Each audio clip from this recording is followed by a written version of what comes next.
Assalamualaikum warahmatullahi wabarakatuh. Ashama arkafune hurdusu daawatu taqiya akam jirtan nagaaf yaa qabdani. Bakuma jiranitti nageenyi keenya isin bira haga sun jaa'iga baga jiratan. Sinjatu barbaada takka farate chura hurdusu daawatu taqiya hedduu takka galatoomaan isin jechuu barbaada. Maaliif galatoomaa jechuun isin xiqqaata. Warra gartee komantii hedduu takka aleetiin komantii isin barreessitan komantii santu miira keessa nagalchee viidiyoo komantii isin jechuun yaani yaada isin barreessitan dhaabbadee isin waraabuu barbaade malee amma viidiyoo waraabuudha. Bikasana taa'ee sila viidiyoo waraabuu jechuudha. Maaliif bakka amma bakka gartee yaani taa'ee viidiyoo waraabuu naamni bakka sana hin jiru jechuu barbaada. Takka fudhatti komantii sanatti yaada deebisaa isin deebisuu barbaada. Warra gartee komantiidhaan rakkoon obboleessa keenya raajuu fi akkasuma haadha mana isaa faayoo jechuudha. Hedduu takka isin dhagahamtee saniifuu wanti jechuu barbaadu komantii teessan bakka yaani yeroo inni argu miira keessa galee akkam viidiyoo waraabuu na godhee kuma achirratti deebisaa isin deebisuu barbaadu takkaffaa warroottaan komantii jalatti asii bikka takka teessee maasutaa maa deemteen baasnee minaa maal jettan takkaffaratti yaani wanti isin beekuu qabdan namni hundi hojii qaba. Isin galee bakka nuti bakki nuti jirru amma kanam takkaatitti raajuu jechuudha. Nuti onlaayina gubbatti takkaffaratti wal hin hordofu. Maaliif namuu hojii isaati bakka kana biiziidha. Namas bakki namni jechuun yaani magaalaa keessa wal naa jiraannu malee walirraa fagoo jirraa jechuudha.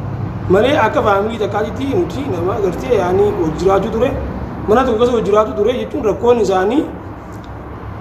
isaan osoo hin taane bakka akkuma Oromoo hojjetu jechuudha.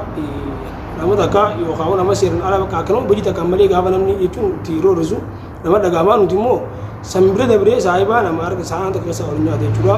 Noggaan fi viidiyoo tanaa namni sheerri nagara godhee yeroo laalu samboon dawalee akkasumatti yeroo san dawalee nama isin moggaa jiru akkana jee gaafannaan naaf himi jechuudha waan kana. Amma duraatti duumaa nan beeksisi minaan jeeni isaan waliin dubbannee akkamitti akka baasnu isin galeemi. Bilbilaanis namoota gartee hedduu dubbisneeti turree viidiyoo jechuudha. Barbaachisaa taanaan viidiyoo isin waraabaa jechuudha. Isin galee nushi bakka yooni fi taa'ee ammaaliif sababa gartee hojiin xiyyaaf bakki nuti jiru walirraa fagootiif namoota takka takka warra keessa yeroo yaani waan bilbilaanis wal quba qabnu waan isaan dalaganis jechuun yaani wanni kun maal dhaabbataniiti waan jiru waan beenuuf malee agartee sunii taa'ee isinitti haasofnu mushi yookaan isaan bira deemnee viidiyoo waraabnee isin agarsiisu yoo akkas barbaadan saniifuu wanti jechuu barbaadu amma viidiyoo komantii teessan irratti warroonni guddaan hedduu takka jechuudha rakkoon obboleessa keessanii isin dhagaamtee isin kooku jirtu hedduu argee hedduu takka galatooma asumaan anillee hedduu takka galatoomaan isin jechuu barbaada. Egaa wanti jechuu barbaadu anaan kanam takkaatitti akka gartee rakkoon obboleessa kiyyaa na dhagahamee yeroo viidiyoo argu miira keessa galee deemee hanga takkallee jechuudha namoota hedduudhaan wal marannee waan kana eessa geessaniif sababa maaliitiif waan jaamu hedduu adda bakka yaanii qoranneeti yoo gartee kan danda'amu ta'ee isaan namoota gartee sirii namatti godhaminaa maal akka isaan namoota akka isanii wajjin deemanii mootummaa kanaa mootummaa biyya tanaa beeksisnee isaanuma kanaa gartee akka ganaa nama biraatiif illee fakkeenya ta'an goonaneeti wal marannee turre deebii amma namoota amma waaroo mo'aatu qabu jechuudha gabbee deemee viidiyoo yeroo bira deemu waraabeetiin isin agarsiisa jechuudha viidiyoo bira deemuuf hin deema akkasuma mucaa firoo jaaniin tokko akka nam takkaatitti saayiba kiyyaa raaduu hedduu isaan hunda wal beenaani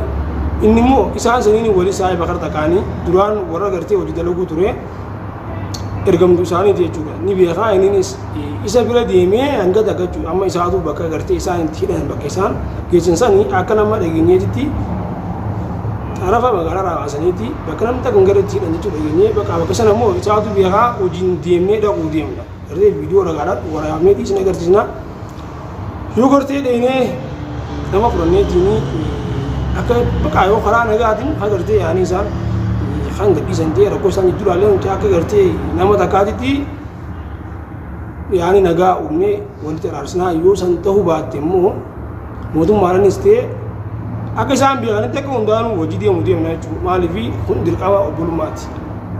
nuti jechuudha isin ammoo warri halaala teessanii hedduu takka isaaniif daramuu jirtu rakkoon isaanii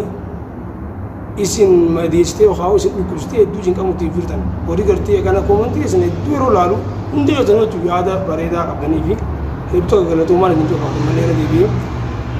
sanni isin jiraatu warri gartee komantii jalatti akkas jettan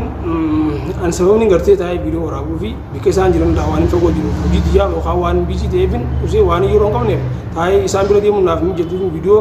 waan bilbilaan gartee wal quba qabnuuf isin ibsuu jira malee ani bira deemuun yookaan immoo usee bakka waan hin jirreef ilma hijiba isin wanta godhutu hin jiru waan quba qabnu isin hin jiru jechuudha kan irraa quba qaburra saniifuu ammaan tan ammoo taa obboleessa keenya raaju kun dirqama bulumaatii fagoon bakka irraan gallee sawwaan ta'eef dirqama garteemi dhimma hojii diyyaa caalchisee jechuudha sa'aatiin qabutti deemee bira hanga nam takkaa takka bakka wantaatitti sababa gartee inni namoonni hedduun ammoo warri saahibootan isaa hedduu jira magaalaa kana keessa waliin haa jiru jechuudha irraa quban qaban bakki inni jirus fagoodha isaanii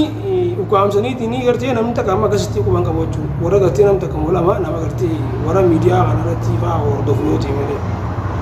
namoonni hedduun takka malee jechuun namni akkanatti namuu nama qabaa namni namarraa bakka ibsaniituma jireenya namaa akkana laaqu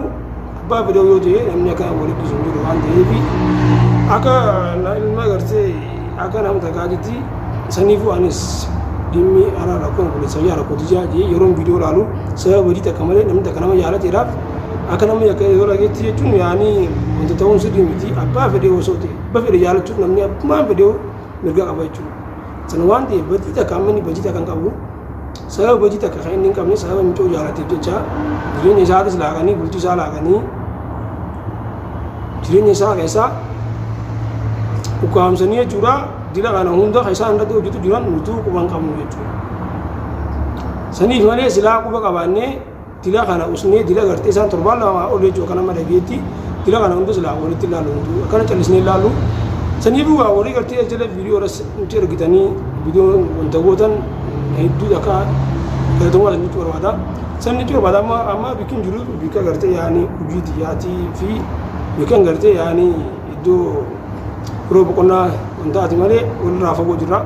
Saniifuu amma deemuuf hin deemaa jechuudha asirraa bakka dalagaattis bakka hojiitti hayyama gaafadhee hin deemuuf deemaa hayyama gaafadhee torbaan takkaaf hanga gartee waan takka irra geenyu viidiyoo waraabeetiin isin agarsiisa. Isin ammoo inshaallah du'aa nuuf godha.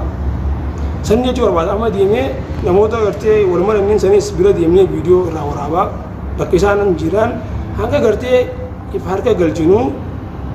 viidiyoon isinii waraabaa san yoo godhuu baadhee anaatu hojii baadhee isin jaa saniifuu wanta barbaadu sumaanuu hedduu akka galatumaan isin jaa hanga viidiyoo biraatti walitti deemnu nagaan tura.